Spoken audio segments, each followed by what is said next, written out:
감사합니다. 오늘 아침에 우리 큰아들에게 어린 아이를 생각하면 뭐가 떠오르냐? 그랬더니 우리 아들이 숨도 안 쉬고 하는 대답이 고집이 세다. 그러더라고요. 여러분, 어린 아이라는 말은 굉장히 복합적으로 사용이 돼요. 근데 이 어린 아이라는 말이 좋은 의미로 사용될 때는 어떤 의미로 사용이 되죠? 어른 보고 저 사람 참 어린애 같다라고 할 때는 복합적인 의미가 있어요. 좋은 의미로 사용될 때는 어떤 의미죠? 참 천진하고 이렇게 순전하다. 사람이 참 그 사람은 정말 법 없어도 살 사람 같이 정말 순전해, 어린애 같아. 그렇게 쓸 때는 좋은 의미예요. 그죠? 근데 이제 저 몸만 컸지, 어린애요, 어린애. 그건 어떤 의미죠? 철이 안 들었다. 나이를 먹을 만큼 먹었는데 어린애 짓을 하고 있다. 그런 의미죠. 여러분 맞죠? 성경에도 어린아이가 복합적인 의미로 사용이 돼요. 그런데 우리 주님이 마태복음 18절에 한 어린아이를 불러 그들 가운데 세우시고 이르시되 진실로 진실로 너희에게 이르노니, 여기 중요합니다. 너희가 돌이켜 어린아이들과 같이 되지 아니하면 결단코 천국에 들어가지 못하리라. 여기서 핵심은 돌이켜입니다. 돌이켜야 한다는 말은 지금 어린아이가 아니라는 뜻이죠. 그죠? 마태의 독자는 유대인들이기 때문에 마태의 독자들은 어린아이가 아닙니다. 대부분 다. 그러니까 돌이켜 어린아이 같이 돼야 되는 거예요. 그러면 어린아이 같이 되지 않으면 천국에 들어갈 수 없다. 그러니까 어린아이처럼 되는 게 믿음의 필수 조건이라는 설명이죠. 여러분 맞죠? 그리고 누구든지 어린아이와 같이 자기를 낮추는 사람이 천국에서 큰 자니라. 어린애가 자기를 낮추기는 뭘 낮춰요. 그냥 어린애니까 힘이 없고, 그죠? 그러니까 그냥 시키는 대로 하고 그러는데, 그러니까 돌이켜 어린아이가 된다는 말은 그렇게 어린아이처럼 순전하게, 겸손하게 그렇게 살아간다라는 의미로 주님이 사용을 하신 거죠. 마가복음에 10장 15절 16절에 내가 진실로 너에게 이르노니 누구든지 하나님의 나라를 어린아이와 같이 받들지 않는 자는 결단코 그곳에 들어가지 못하리라 하시고 그 어린아이를 안고 그들 위에 안수하시고 축복하시니라. 그럽니다. 여기 하나님의 나라를 어린아이와 같이 받든다. 이럴 때 이 어린아이는 어떤 의미죠? 순전하고 천진하고 단순하고 뭐 그런 의미예요. 그죠? 복잡하지 않다. 어린아이처럼 그저 시키면 시키는 대로 그대로 단순하게 순종하는 그렇게 하나님 나라를 받드는 사람이 아니면 결단코 천국에 들어갈 수 없다. 굉장히 과격한 표현입니다. 그러니까 신앙생활을 어린아이, 이 주님이 말씀하시는 어린아이와 같은 자세로 해야 된다는 건 성경이 일관되게 말씀하고 있는 굉장히 중요한 원리입니다. 단순해져야 한다. 주님이 말씀하시면 그냥 단순하게 어린애처럼 그냥 순종하는 그런 천진성과 단순성이 천국 백성으로서 가장 중요한 덕목이다. 그런 뜻이죠. 누가복음 18장 17절에는 내가 진실로 진실로 너희에게 이르노니 누구든지 하나님의 나라를 어린아이와 같이 받아들이지 않는 자는 결단코 거기 들어가지 못하리라. 여기서는 또 어린아이처럼 받아들여야 한다. 여러분 그 애를 낳아서 이제 애를 낳아본 지 오래되셔서 잘 모르시겠지만 애를 낳아서 처음 글을 가르치고 뭘 가르칠 때 집에다가 뭘 다 붙여요. TV, 여기 텔레비전 이렇게 붙이고 또 뭐 물건들이 있으면 집에 이거는 식탁 이렇게 다 붙여서 애들한테 가르치잖아요. 여러분 맞죠? 그리고 이제 뜨거운 거 막 애들이 막 만지려고 그러면 엄마가 지금 대림질을 하는 가정이 거의 없겠지만 다 세탁소를 쓰겠지만 아무튼 집에서 이렇게 대림을 이렇게 씌워놨는데 애가 만지려고 그러면 어떻게 해요? 뒤면 안 되니까 엄마가 기겁을 하죠. 그럼 이제 이게 뜨겁다는 걸 애한테 가르쳐 주기 위해서 손을 갖다가 이렇게 막 가까이 대면 아 뜨거 아 뜨거 이렇게 해서 가르치잖아요. 여러분 맞죠? 그러면 애가 그것을 이의를 제기하나요? 논리적으로 엄마 말이 맞아요 안 맞아요 그리고 따지나요? 어떻게 하나요? 애는 그냥 가르쳐주면 가르쳐주는 이거를 갖다 똥이라고 그러면 애가 어떻게 해요? 애가 사리분별력이 없으니까 그냥 이게 똥인 줄 알고 이거 보고 똥이라고 할 거예요. 가르치면. 그게 이제 어린아이처럼 받아들인다라는 거예요. 가르치면 가르치는 대로 그대로 천국 복음을 받아들이는 사람, 그런 사람이 결단코 그렇게 받아들이지 않는 사람은 하나님의 나라에 들어가지 못한다. 그러니까 지금 이 이야기들 누가복음, 마가복음, 마태복음 같은 이야기인데 같은 이야기의 공통점은 어린아이의 단순성, 천진성, 그냥 주님 말씀하시면 내가 나가겠고 주님 뜻이 아니면 내가 멈춰서겠습니다 하는 그런 어린아이와 같은 단순함으로 복음을 받아들이는 사람, 돌이켜 어린아이처럼 되지 않으면 결단코 천국에 들어갈 수 없다. 굉장히 중요한 조건으로 제시되고 있습니다. 그러니까 믿음의 조건이 어린아이와 같은 것이어야 한다. 다른 곳에서는 고린도전서 13장에 보면 형제들아 내가 신령한 자들을 대함과 같이 너희에게 말할 수 없어서 육신에 속한 자 곧 그리스도 안에서 어린아이들을 대함과 같이 하노라. 내가 어렸을 때에는 말하는 것이 어린아이 같고 깨닫는 것이 어린아이 같고 생각하는 것이 어린아이 같다가 장성한 사람이 되어서는 어린아이의 일을 버렸노라 그래요. 이럴 때 어린아이는 뭐죠? 애기짓 하는 거죠. 교회에 30년, 40년 신앙생활을 했는데 애기짓 하는 사람이 있어요. 맨날 똥 닦아달라고 그러고. 있죠? 없나 보다. 나는 아니라는 표정으로 다 그렇게 계시는데 뭐 어쨌든 그러니까 장성할 만한 시간이 지난데도 어린아이가 분명히 있어요. 그죠? 어린아이처럼 행동하는 사람. 그럴 때 어린아이는 뭐죠? 철이 없다. 쉽게 삐지고 맨날 그러니까 말씀이 없어서 그냥 감정이 가는 대로 행동하고 그저 자기 마음 내키는 대로 말하고 그냥 하고 싶으면 하고. 여러분 어떤 일을 책임을 맡았다는 건 준엄한 거예요. 내가 그 일을 안 하면 거기 구멍이 나는 거기 때문에 거룩한 책임감을 갖는 일은 굉장히 중요합니다. 근데 그걸 못하는 게 어린아이. 책임감이 없죠. 어린애들은 책임감이 없어요. 저질러 놓고 대빵 사고 쳐놓고 책임 안 지면 누가 책임져야죠? 어른이 책임지는 거예요. 그게 어린아이죠. 에베소서 4장 14절에 이는 우리가 이제부터 어린아이가 되지 아니하여 사람의 속임수와 간사한 유혹에 빠져 온갖 교훈의 풍조에 밀려 요동하지 않게 하려 함이라. 여기서 어린아이는 귀가 얇다. 팔랑귀. 그래서 쉽게 세상 풍조에 넘어간다.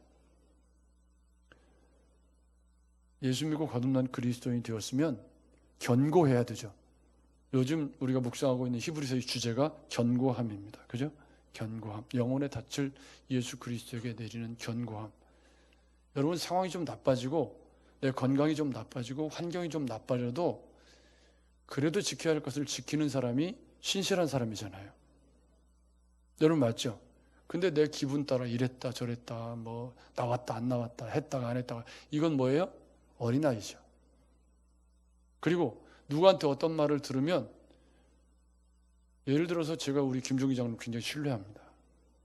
벌써 30년 넘게 같이 교제해왔기 때문에 우리 장로님이 어떤 분인지 제가 너무 잘 알죠. 아마 장로님도 저를 잘 알고 믿고 계실 거라고 저는 믿는데 그런데 누구한테 어떤 말을 들었어요.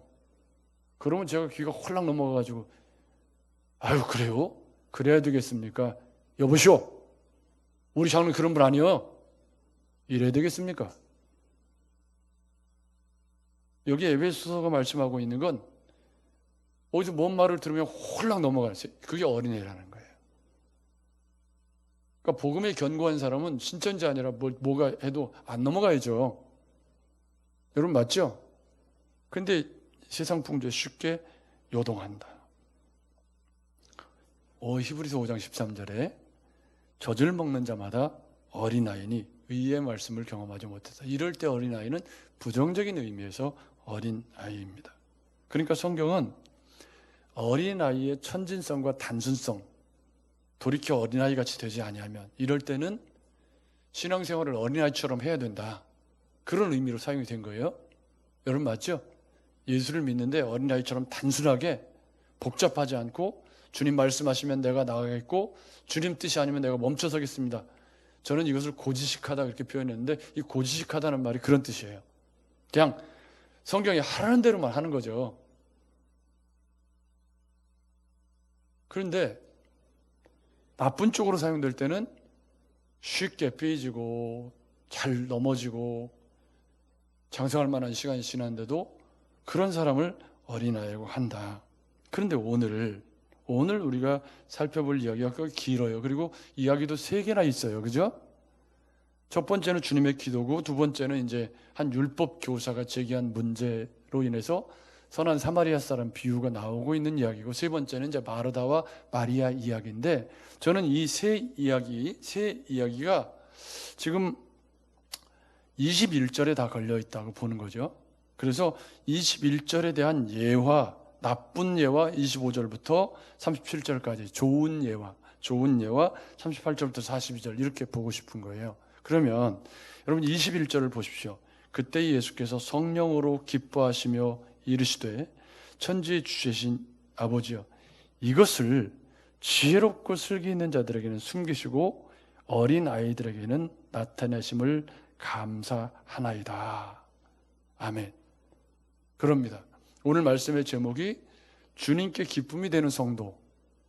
그러면 여기 주님이 성령으로 기뻐하시며 라고 할 때 이 말씀은 표현이 좀, 누가가 성령으로 기뻐하시며 좀 미묘한 표현을 써서 그렇지 온 마음과 인격을 다해 기뻐하셨다. 우리 주님이 정말 진심으로 기뻐했다. 주석을 보면 그렇게 설명이 되어 있어요. 그러니까 성령으로 기뻐하셨다라는 표현, 조금 우리가 오해하기 딱 좋을 만한 표현이지만, 여기서 사용된 표현은 주님이 정말 진심으로 정말 기뻐하셨다는 거예요. 근데 뭘 기뻐하셨다는 거예요? 뭘 기뻐하셨냐면, 지혜롭고 슬기 있는 자에게는 숨기시고 어린아이들에게는 나타내심을 기뻐하셨다는 건데, 여기 어린아이가 누구냐면 앞에 17절이에요. 17절이 뭐냐면, 이 70인의 전도대원들이 나갔다가, 여러분 거기도 저를 보시오. 이 70인의 전도대원들이 12제자들보다 신앙생활을 오래 한 사람들이 아니고요, 완전 초신자들이죠. 그러니까 어린애예요. 이 사람들이 진짜 그야말로 신앙적으로 어린애들인데, 이 사람들을 이제 전도를 내보냈어요. 그랬더니 이 사람들이 그냥 나가서 주님이 말씀하신 그대로 해봤더니, 아유, 주님의 이름으로 귀신들도 우리에게 항복하더라고요 하면서 와서 진짜 어린애처럼 순전하게 와가지고 막 기뻐하면서 얘기를 하는데, 그 모습을 보고 주님이 지금 성령으로 기뻐하셨다, 그런 얘기예요. 그러니까 여기서 결론부터 먼저 말씀을 드리면, 주님께 기쁨이 되는 성도는 오래된 성도가 아니고, 성경을 유창하게 아는 성도도 아니고, 교회에 무슨 목사, 장로, 직분을 받은 사람도 아니라는 걸 알 수 있어요. 그리고 많이 성경을 알아야 주님께 기쁨이 되는 성도가 된다는 오해도 하지 말아야 한다. 왜요?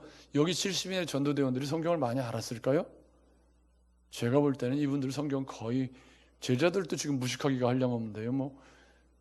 그러니까 이 70인의 전도대원들이 주님께 기쁨이 된 건 딱 하나예요. 나가서 전도하라고 했더니, 주님의 이름으로 가서 이렇게 하라고 주님이 말씀하셨더니 그 말씀 그대로, 두보로 가지지 말라고 하니까 두보로 안 가지고, 시킨 그대로 가서 하고 돌아와가지고 한다는 말이, 오메, 주님이 시키는 대로 했더니 이렇게 되더라고요. 이것이 주님께 기쁨이 된 거죠. 그래서 여기 본문에 뭐라고 말씀하시냐면, 지혜롭고 슬기 있는 자들에게는 숨기시고, 이게 어디에 걸리냐면 앞에 고라신과 벳세다와 그 유대인들에 걸려요. 이 사람들은 서푼짜리 지식을 가지고 주님을 자꾸 달아보는 거예요. 이쪽 갈릴리 출신 저 요셉 아들 아니요? 하면서 안 받아들이는 거죠. 그러니까 여기 지혜롭고 슬기로운 사람들은 진짜 지혜롭고 슬기로운 사람들이 아니고요, 겉잘한 사람들, 웃잘한 사람들이에요. 가끔 제 블로그에도요, 제 블로그에 글이 어마어마하게 많아요. 지금 뭐 십수년 동안 써온 글이니까. 근데 거기다가 꼭 선생질하는 사람이 있어요. 거기는 제 블로그니까 제 사적인 공간이잖아요. 근데 거기다가 제 글에다가 막 가르쳐요. 막. 그러면 제가 참고할 만한 것은 물론 참고를 해요. 그것도. 그렇지만 여기 내 블로그인데 굳이 여기까지 와서 선생질을 해야 되는가. 그게 뭐냐면 이렇게 신앙생활을 오래 하셔가지고 제대로 말씀을 잘 배운 사람들은 그렇게 하라고 해도 안 해요. 근데 웃자라가지고 제대로 알지도 못하면서 선생 되기를 즐겨하는 사람들이 있죠. 그게 본문의 지혜롭고 슬기로운, 좋은 말이에요, 나쁜 말이에요? 나쁜 말이에요. 어디에 걸리냐면 율법 교사에게 걸려요, 이게. 여러분 무슨 얘기인지 아시겠죠? 여러분 그러니까 신앙생활을, 교회를 오래 다녔어요. 교회를 오래 다녔는데 성경을 제대로 체계적으로 연구해서 배운 적도 없고, 또 진지하게 말씀 묵상을 해본 적도 없고, 그냥 교회만 오래 다닌 거예요. 그러니까 들은 풍월이 많아, 말하자면. 여러분 들은 풍월은요 위험해. 왜요?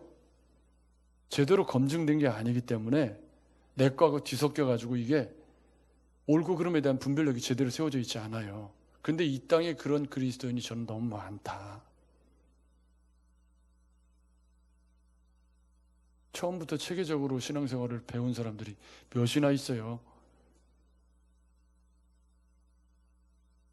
사실은 저를 포함해서 우리 모두가 어깨너머로 신앙생활을 배운 경우가 더 많잖아요. 여러분 맞죠?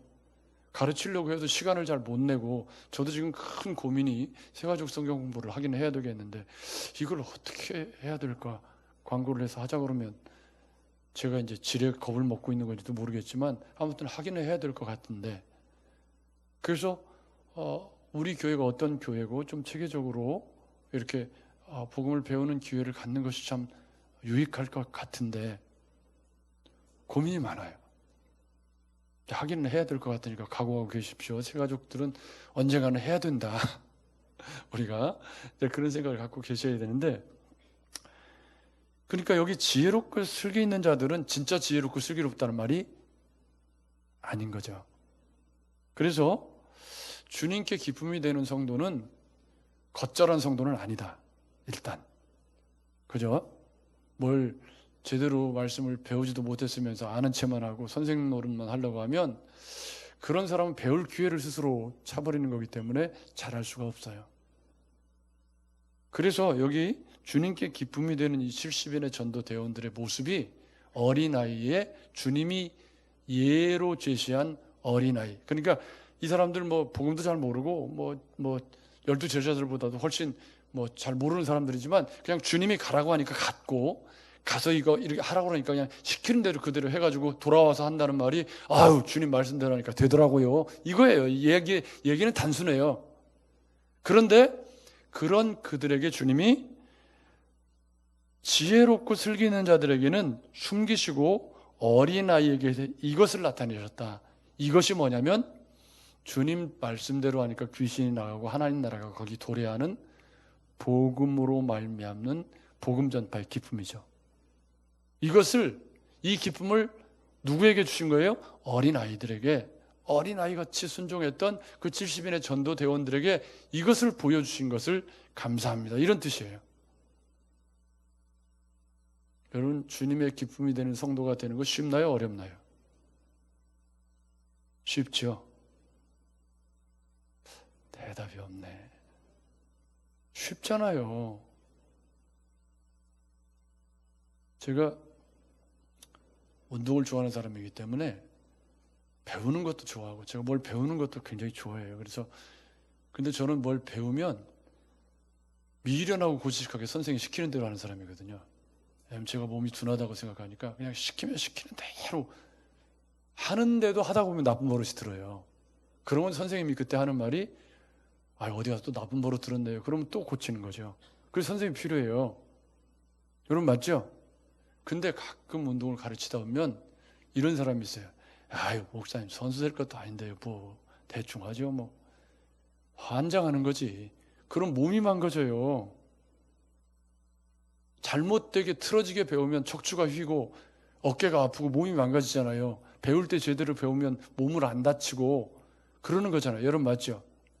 그러니까 어린 아이와 같다라는 건 시키면 시키는 그대로 나가서 해보는 그런 단순성과 천진성을 오늘 본문이 이야기하고 있는 주님이 성령으로 기뻐하시는 이유인 거죠. 그러면서 이렇게 된 것이 아버지의 뜻입니다 라고 말하면서 이 아버지와 이 나를 아는 사람이 아들과 또 아들의 소원대로 계시를 받는 자 외에는 아버지가 누구인 자를 아는 자가 없는데 바로 이 사람들이 그 아버지를 전하는 그런 도구로 사용되었고, 그러면서 제자들을 돌아보시면서 너희가 보는 것을 보는 눈은 복이 있다. 여기가 너희가 보는 것은 바로 예수 그리스도 당신을 얘기해요. 그리고 그 예수 그리스도께서 시키는 대로 나가서 복음을 전하고 돌아온 70인의 전도대원들의 그 어린아이와 같은 순종, 이것들을 포함하고 있죠. 그런데 이것을 구약의 수많은 선지자들은 보고 싶어 했지만 계시의 발전상 그들은 볼 수가 없었던 거죠. 그런데 지금 너희는 때가 차서 이것을 보고 있다. 이렇게 이제 단락이 맞춰져요. 그래서 21절이 오늘 말씀을 끌고 가는 전체 요절이죠.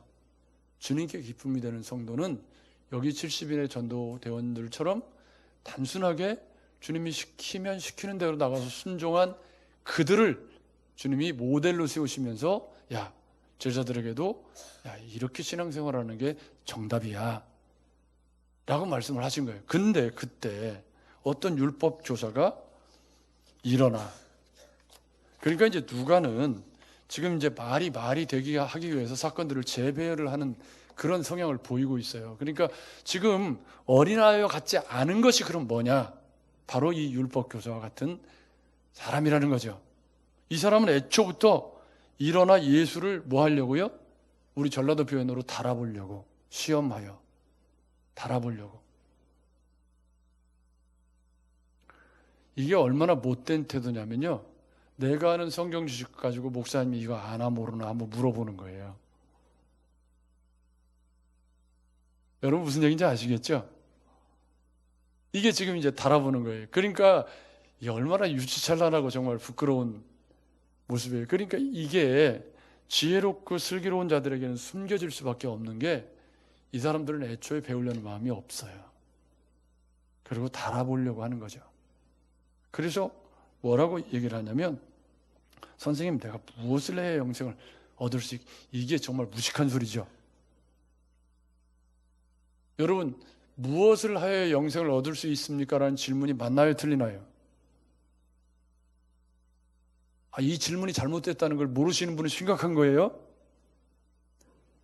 무엇을 하여야 영생을 얻느냐는 질문은 왜 틀렸냐면, 무엇을 해서 영생을 얻는 종교가 아니기 때문입니다. 기독교는 예수를 믿어서 구원을 얻는 종교가 기독교예요. 아멘.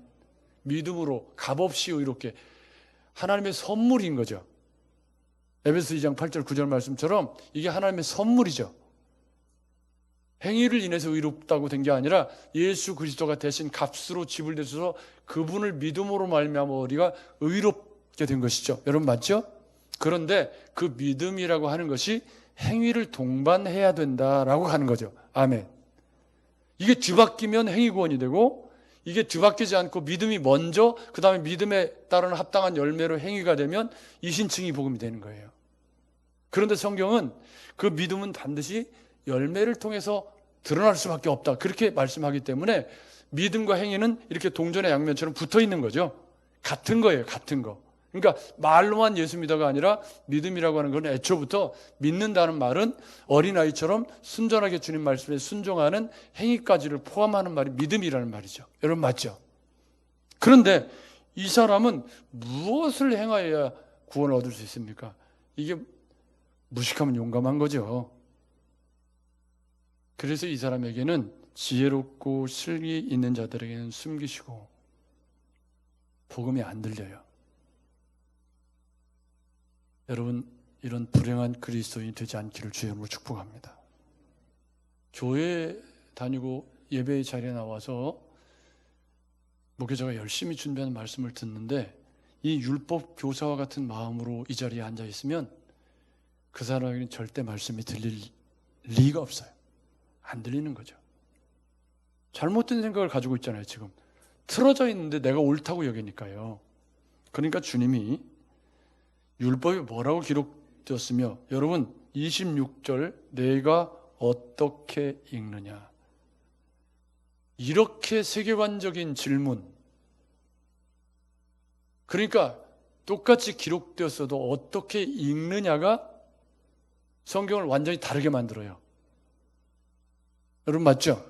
주님의 질문, 율법에 뭐라고 기록되어 있고 너는 어떻게 읽느냐.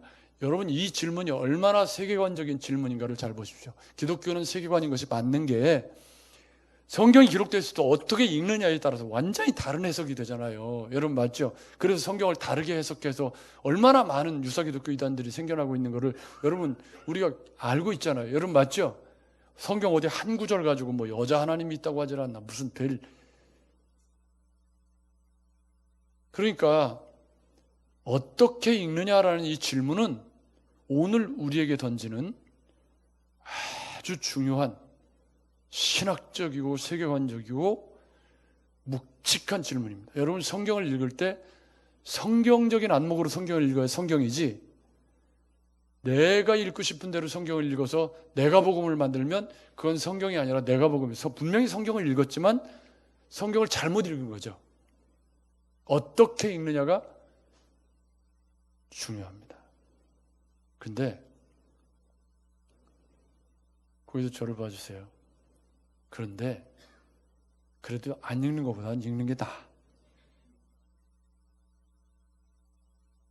여러분 맞죠? 그 성경을 좀 봐야지.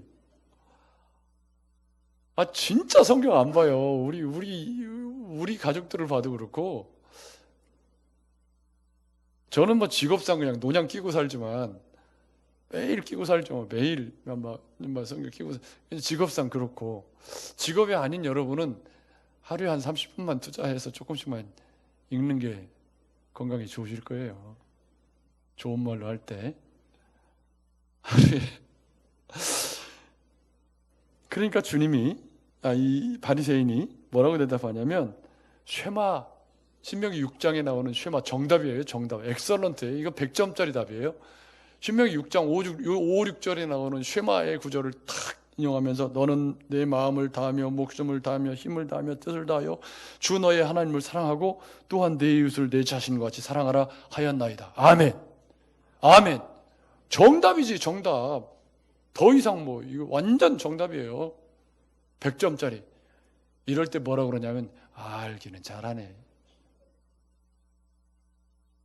답변은 그냥 유창하게 그냥 이 물속에 들어가면 부흥하고 얘기하느라고 안 나오는데 얼마나 아는 게 많아가지고 그냥 아는 건 많은데, 그러니까 주님이 야, 네 말이 맞아. 이를 행하라 그러면 살리라. 그 말씀대로 어린아이처럼 가서 신앙생활하면 그러면 너 구원받을 거야. 맞아 그게.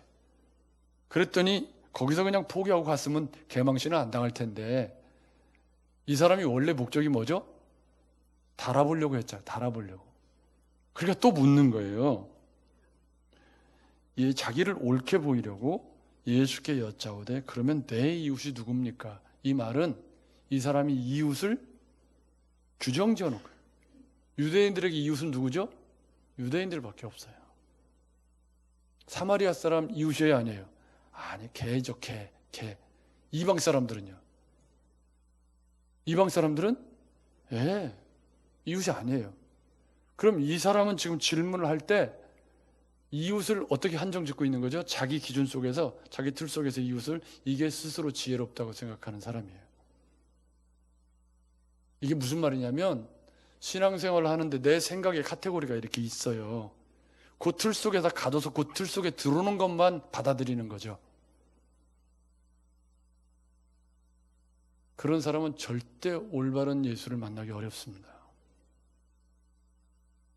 말씀 앞에서 다 내려놓고 다 뒤바꿔야, 삶의 체계를 다 뒤바꿔야 되는데, 그렇게 안 하고 나는 나 그대로 있고 그 나 그대로에다가 성경 말씀을 입혀서 나를 만들어가는 사람은 그리스도인이 아닙니다. 그리스도인이 아닐 확률이 높아요. 그러니까 이 사람은 스스로 지혜롭다고 생각하니까 예수를 달아보려고 하니까, 그럼 내 이웃이 누굽니까? 그러니까 주님이 이제 예화를 말씀하신 거예요. 어떤 사람이 길을 가다가 강도를 만나서 피를 철철 흘리고 돈을 다 뺏기고 자빠져서 죽어가고 있다. 근데 거기 제사장이 지나가다가 그 사람을 봤는데, 어메, 나 가서 예배 인도해야 돼. 피만 주면 안 돼야. 그리고 얼른 지나갔다는 거예요. 그 다음에 레위인, 제사장은 아니고 레위인은 이제 그 성전에서 봉사하는 사람들이죠. 레위인도 그를 보고서, 오메, 저 사람 나 만지면 안 돼. 뭐 왜 그냥 지나가는지는 설명을 안 하니까. 근데 여기 레위인과 제사장은 어떤 사람이죠? 종교적으로 최상층부에 있는 이웃사랑을 실천해야 할, 이 유대인이 답변한 마음을 다해 내 이웃을 내 자신같이 사랑하라는 말씀, 그 계명을 잘 실천해야 할 최상층부에 있는 사람. 그래서 그런가 목사한테 전화가 많이 와요. 장애인 단체에서 오고, 또 뭐 제 블로그에도 어떤 사람이 도와달라고 하고 뭐 그러는데, 제가 그런 걸 볼 때마다 참 마음이 괴로워요. 사례비를 한 5억 정도 받았으면 좋겠다.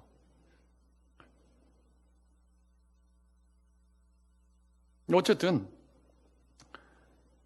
이 종교적 최상층부에 있는 사람을 예로 든 것은 그들이 그냥 지나갔다는 거죠. 이게 지금 이 율법 교사를 향한 주님의 책망이죠.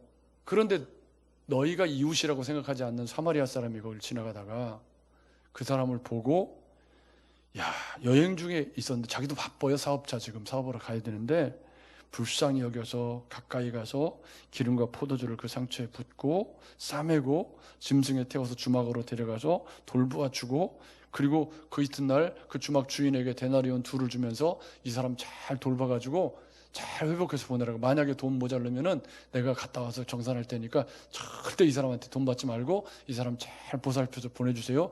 누가 이웃이냐? 셋 중에 여러분 누가 이웃입니까?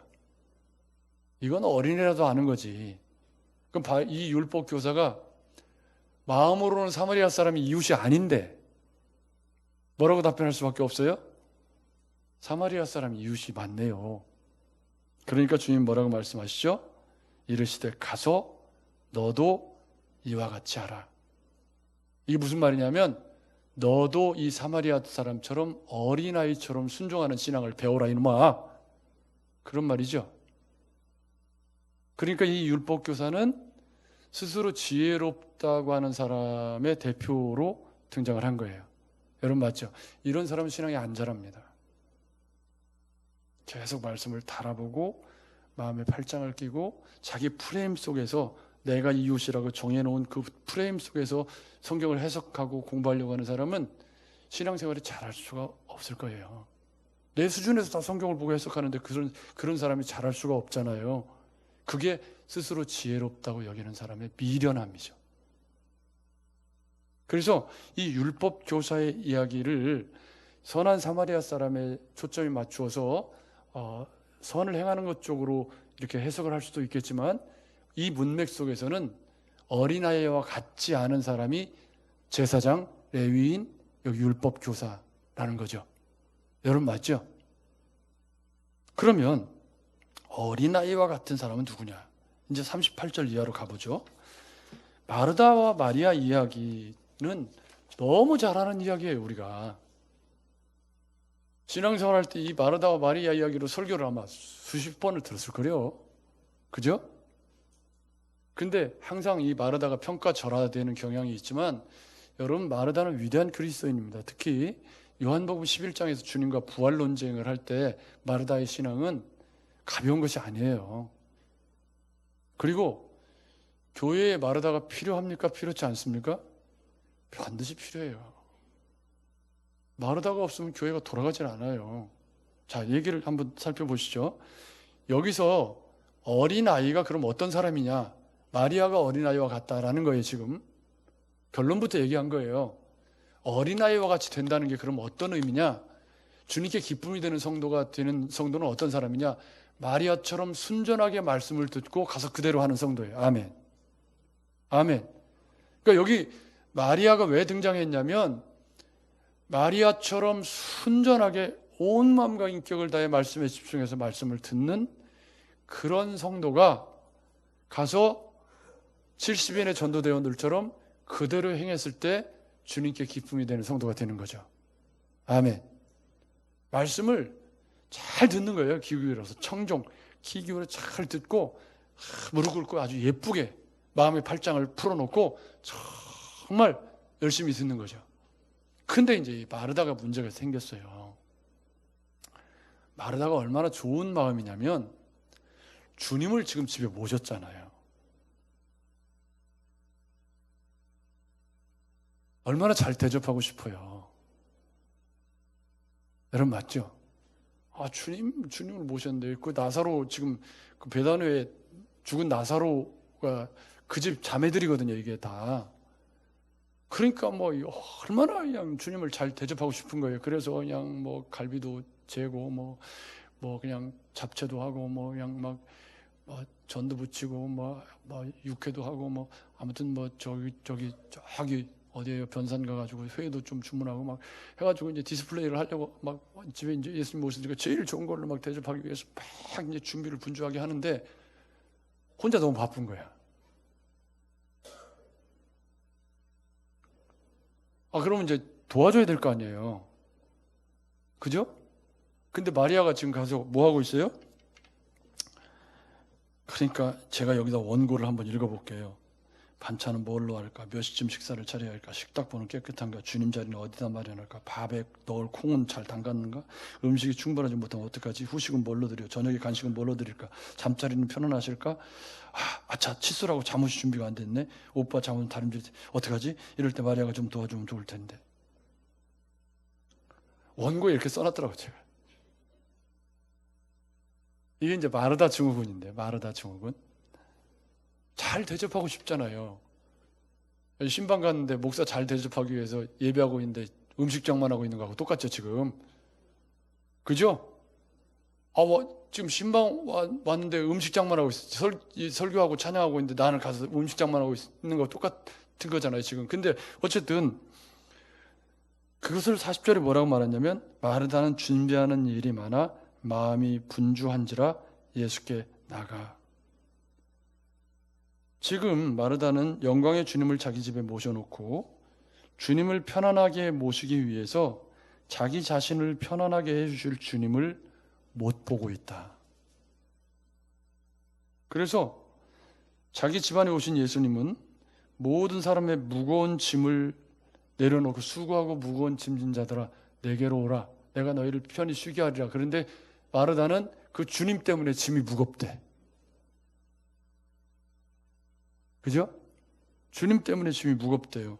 그래서 주님 때문에 더 많은 짐만 지고 있다가 힘들어하고 40절에 와서 주님께 따집니다. 주여, 내 동생이 나 혼자 일하게 두는 것을 생각지 아니하시나이까? 저를 명하사 나를 도와주라 하소서. 누구한테 화를 내고 있죠? 마르다한테 화를 내고, 아니 마리아한테 화를 내고 있나요? 주님께 화를 내고 있나요? 주님께 화를 내고 있죠. 왜 주님께 화를 내죠? 아이, 주님 그렇게 철이 없으세요. 아니, 내 동생이 그러고 앉았으면 주님이 좀 가서 일 도와줘라 그래야 되지. 어떻게 주님 그렇게 철이 없이 그러세요? 내가 지금 이렇게 바쁘게 일하는 거 안 보이세요? 이런 말이에요. 그러니까 지금 우리로 말하면요, 예배가 시작돼서 하고 있는데 지금 그 식사상반들이 예배 못 오고 식사 준비하고 있어요. 우리 교회 그러지 옛날에 그런 사람도 있더라고 가끔. 그래가지고 이제 와서 목사한테 따지는 거예요. 아니, 목사님, 지금 식사 당번 준비하느라고 바빠 죽겠는데 와서 저렇게 편안하게 식사 당번 예배만 하고 있으면 그게 답니까? 예? 아니, 목사님 그게 철이 없으세요? 아니, 그 식사 당번에 점심 먹을 거 아니에요? 이런 거죠, 지금. 목이 상해서 이러면 안 되는데. 무슨 얘기인지 아시겠죠? 그래서 마르다가 잘못된 건 아닌데 뭐가 지금 뒤집어져 있는 거죠? 우선순위가 잘못돼.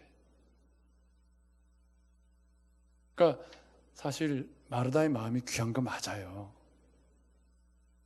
근데 좀 일찍 준비하든가, 그리고 주님 오셨으면 준비한 것만 하면 되는데 더 잘 대접하고 싶으니까 그럴 수 있죠. 그렇지만 그로 인해서 어떻게 생긴 거죠? 마리아를 원망하고 주님을 원망하고 시험에 빠진 거죠. 모든 교회의 분쟁에 마르다 증후군이 있어요. 그러니까 이 병은 누가 걸리는 거예요? 열심히 일하는 사람이 걸려요. 교회 봉사 열심히 하고 막 내 집처럼 막 닦고 막 하다가 갑자기 주변을 돌아보니까 아무도 없어. 오메, 전사님들도 안 하는데 내가 왜 이러고 있디야? 미쳤구만. 이렇게 되는 거죠. 그러나 여러분, 마르다는 교회가 꼭 필요한 사람입니다. 보이지 않는 곳에서 열심히 섬기는 일이 필요한 거죠. 다만 이 이야기에서 주님이 하고 싶은 얘기는 마리아처럼 순전하게 말씀을 듣고 그 말씀대로 행하는 것이 주님께 기쁨이 되는 성도가 가는 길이다. 봉사도 좋지만 우선순위가 뒤집어져 버리면, 여러분, 주일날 예배로 모인 목적이 뭐죠? 우리가 주님을 예배하고 말씀 듣고 한 주간을 살아갈 진리의 말씀으로 충전하고 은혜를 받기 위해서 주일날 모인 거예요. 식사하려고 모인 건 아니거든요, 우리가. 여러분 맞죠? 물론 식탁교제도 중요해요. 식탁교제를 하니까 뒷꼭지만 쳐다보던 사람이 마주보고 식사를 하잖아요. 그러니까 웬만하면 좋은 말로 할 때 식사하고 가시기 바랍니다. 그래야 서로 말도 하고 얘기도 하고 이렇게 하고 교제도 하고 그러는 거예요. 근데 그걸 안 하고 가면 왔다가 그냥 갑니다. 뒷꼭지만 쳐다보고. 그래서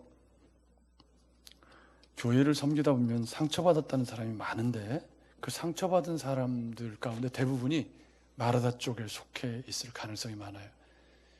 여러분, 일을 하다가 지치면 손을 놓으시고 쉬면 누군가가 그 일을 다른 사람이 해요.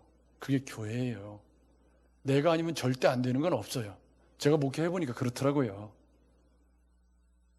근데 내가 아니면 절대 안 돼라는 생각을 가진 사람이 마르다 증후군에 잘 빠져요. 그런 사람들은 다른 사람을 자주 책망하고 왜 나같이 안 하느냐고 주님께 찾아서 따지죠. 저한테 전화할 수도 있고요. 아직 그런 전화는 제가 안 받아봤는데 아무튼 전화해가지고 목사님 그렇게 철이 없어요? 에?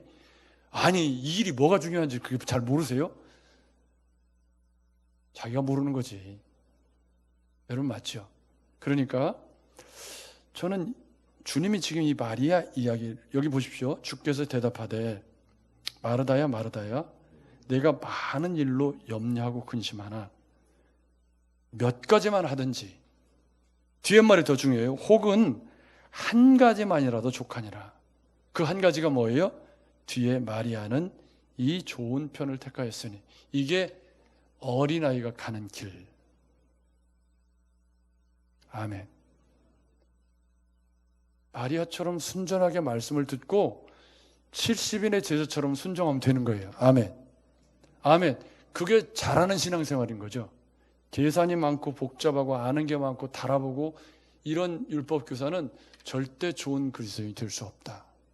여러분, 또 한 주간이 우리에게 선물로 주어질 것입니다. 어떻게 살아도 금방 또 한 주간 지나가죠. 그렇지만 또 한 주간을 맞이할 때 주님 말씀하신 것처럼 주님께 기쁨이 되는 성도는 주님 말씀을 그대로 어린아이처럼 듣고 그대로 살아보는 거예요. 말씀 묵상하라고 오늘 말씀이 이렇게 주어졌어요.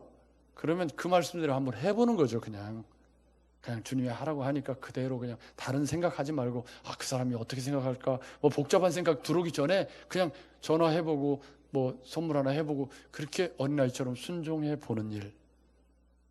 주님께 기쁨이 되는 성도가 되는 건 그렇게 어려운 일이 아닙니다.